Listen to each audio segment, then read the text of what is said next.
নীতি আয়োগের বৈঠকে মুখ্যমন্ত্রী মমতা বন্দ্যোপাধ্যায়ের মাইক বন্ধ করে দেবার অভিযোগকে মিথ্যে বলে দাবি করেছেন কেন্দ্রীয় মন্ত্রী গজেন্দ্র সিং শেখাওয়াত। তিনি বলেছেন, নীতি আয়োগের বৈঠকে রাজ্যের নাম অনুসারে অ্যালফাবেটিক্যালি বলতে দেওয়া হয় মুখ্যমন্ত্রীদের। সেখানে পশ্চিমবঙ্গের মুখ্যমন্ত্রী বলার সুযোগ পাবেন শেষের দিকে। তারপরেও মমতা বন্দ্যোপাধ্যায়ের অনুরোধে তাকে 7 নম্বরে বলতে দেওয়া হয়েছিল। এমনকি নির্দিষ্ট সময় পেরিয়ে গেলেও বেল বাজানো হয়নি। এরপর বাইরে বেরিয়ে অন্য কথা বলেছেন মমতা বন্দ্যোপাধ্যায়। গজেন্দ্র শেখাওয়াতের কথায় রাজনৈতিক স্বার্থে মিথ্যে বলেছেন মমতা বন্দ্যোপাধ্যায়।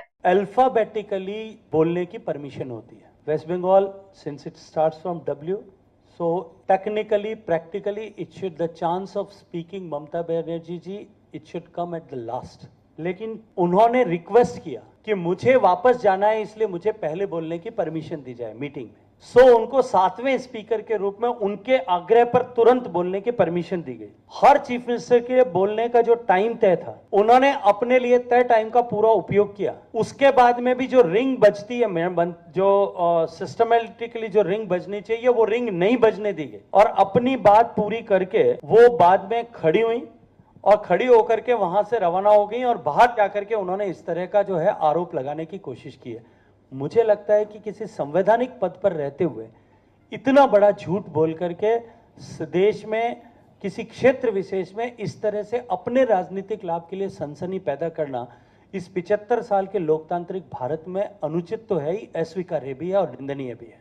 জবাবে রাজ্যের মন্ত্রী শশী পাজা বলেছেন, মনরেগা থেকে আবাস যোজনা বাংলার বিরুদ্ধে কেন্দ্রের বঞ্চনার স্বরূপ হয়েছিলেন বলেই তার মাইক বন্ধ করে দেওয়া হয়েছে। শশী পাজা বলেছেন, একজন মুখ্যমন্ত্রীকে এভাবে থামিয়ে দেওয়া অত্যন্ত দুর্ভাগ্যজনক।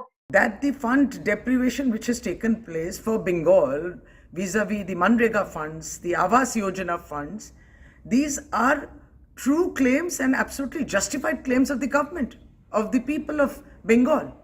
These were not heard. Her mic was switched off.